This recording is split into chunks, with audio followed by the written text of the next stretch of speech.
All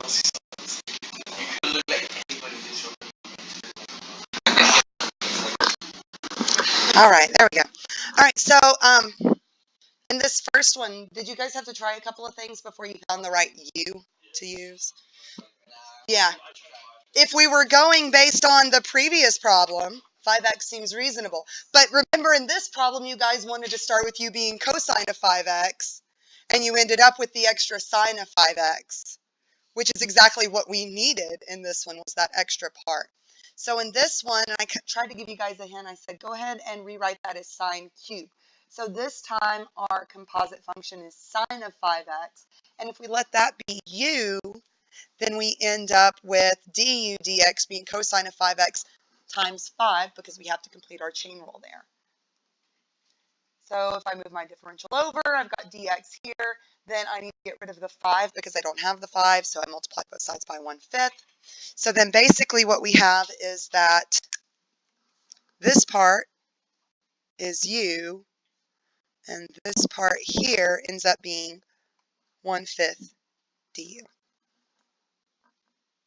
So we have u cubed times 1/5 du. Pull the 1/5 out.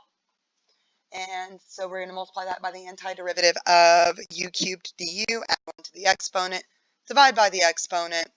That's what we get. Could have written it as 1/20th times sine to the 4th 5x. We could have also written it as sine of 5x all to the 4th power, kind of like we did here. But if this were a multiple choice question, you would see it written using this notation. Because typically when we are raising a trig function to a power, we write the exponent there to indicate that we're talking about the whole trig function, as opposed to just the argument of the trig function, and that kind of eliminates those extra parentheses. But on free response, any notation would be fine.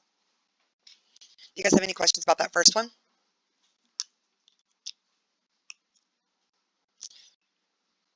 We're good there? Okay, so on the next one, we have cosine theta times the square root of sine theta, d theta. Now, remember that that square root we can write as a power of 1/2. Was anybody thrown off by the theta? Yeah, just another variable. Whether we call it theta or x or t, those are the more common ones that we see. Pineapple, whatever we want to call it is fine. U. All right, so, oh, thank you. Sine to the 1/2 power. Otherwise, it's not square root. Okay, so on this one, what did you guys let u equal? Did anybody try cosine of theta first? If we had done cosine of theta, we would have gotten a sine of theta, really we would have gotten negative sine of theta, but the problem is that our du would have been raised to the 1/2 power, and our u would have been outside. And really our u is what we need on the exponent, because we need our du to be outside of any other function. So if you tried that, hopefully you caught that you had du to the 1/2 power, and that would be a problem. And again, sometimes you have to kind of guess and check, try one thing, try something else till you find the right combination.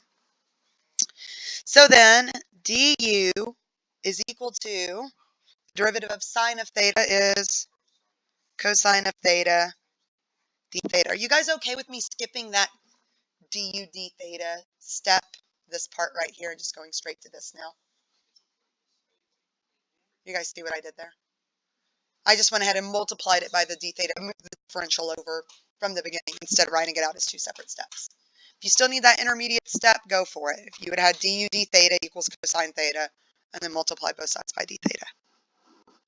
Okay, so then we have u, and then that would be our d theta, or du. Where's my white out? I just had it. Thank you. It's hiding from me.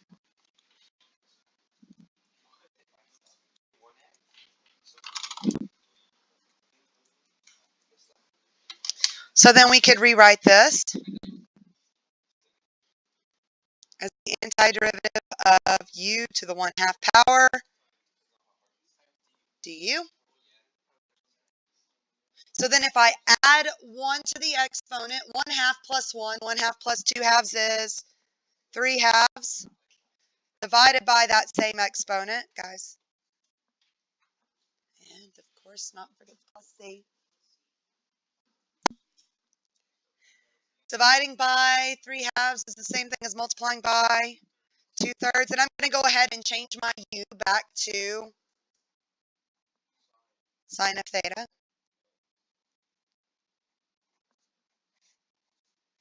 How else could we see that written?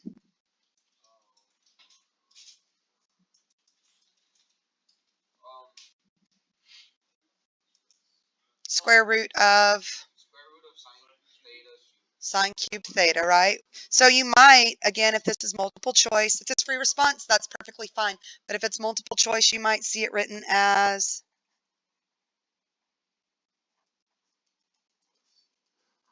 that. Do you guys see that that's the same thing?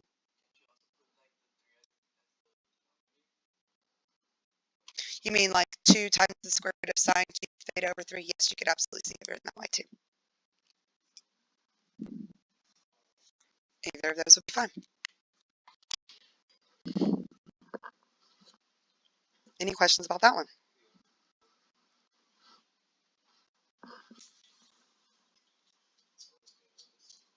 Okay. And the next one, we are integrating x times cosine to the 4th of x squared times sine of x squared.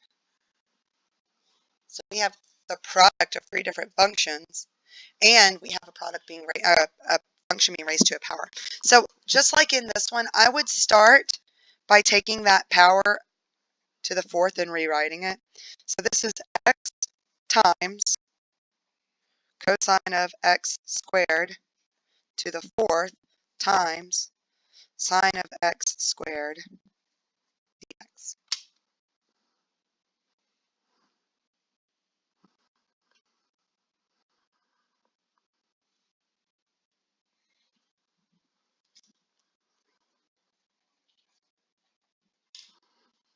Thoughts on what u should be?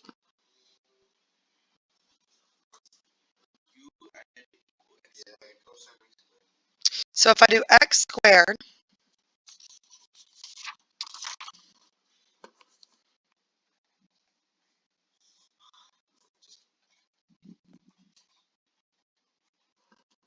so then I have the antiderivative of the x I've got. So I could that. So then I have 1/2 cosine u times sine u du. I still have a product though.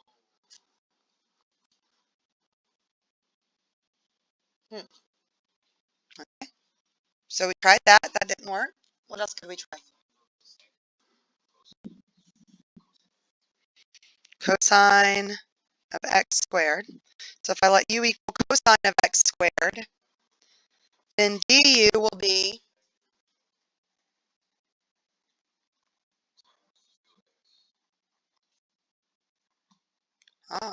so that gives us the sine that we need. It gives us the x that we need. And then we've got this negative and this 2 that we don't need, but we could manipulate that to get rid of it, right? Okay, so let's go with that. I'll let u equal cosine of x squared. So then du we said is negative cosine x squared times 2x dx. Oh, negative sign, thank you.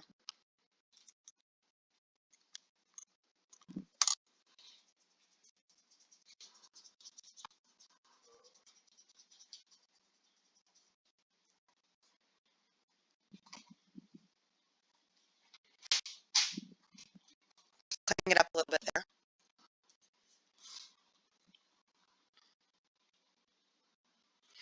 So then if I multiply both sides by negative 1/2, I have that negative 1/2 du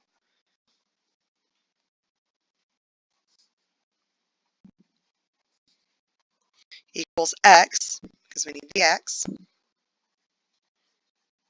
sine x squared dx. So this is my u, and the x sine squared x dx ends up being negative 1/2 du. The x sine x squared dx is the negative 1/2 du, and then we have u to the 4th here. You guys see that?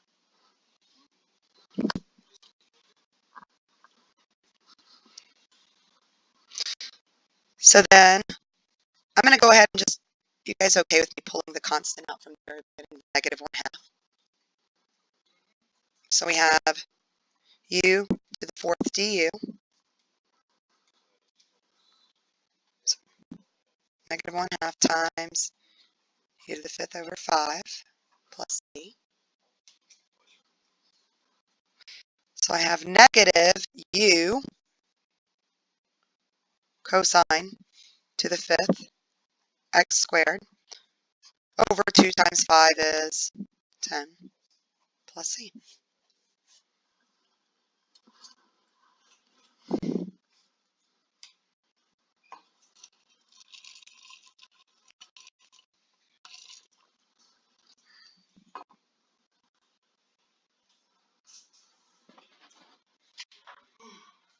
Questions, thoughts? Again, we could have written that as negative 1/10 cosine to the 5th x squared. Remember, you can always check your answers by taking the derivative, working backwards, making sure that you get the original integrand, the thing that we were integrating there. All right, let's take a look at the next one. X times the square root of 2x minus 1. Well, again, we know that this is the same thing as saying x times 2x minus 1 to the 1/2 power dx. Well, I can't distribute the x, so I can't change the way that looks. So I'm thinking U-substitution. What should U be?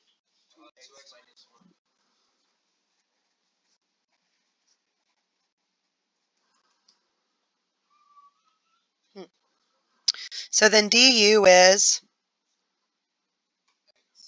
2 dx.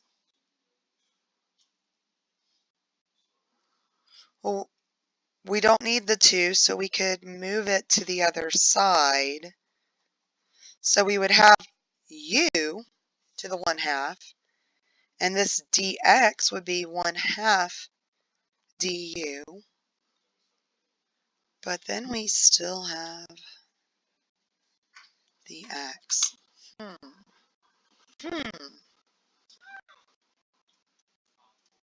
Well, if I change this to du, I can't integrate x with respect to u.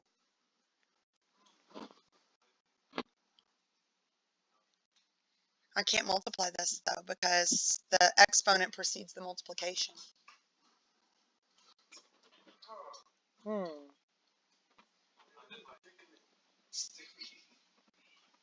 So what we need to do, and is there any other thing that maybe I could try for u? If I did 2x minus 1 to the 1/2, then I'd end up with 2x minus 1 to the negative 1/2, which I definitely don't have. So what do we do? If I want to integrate this with respect to u, everything has to be in terms of u.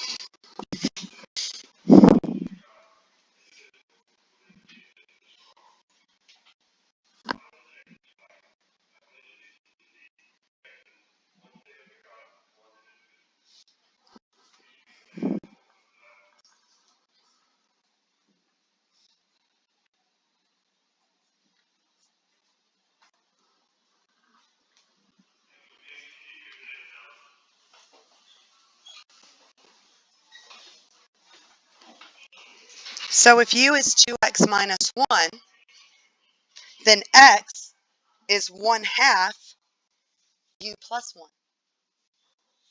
So we can take that x and we could change it to 1/2 u plus 1.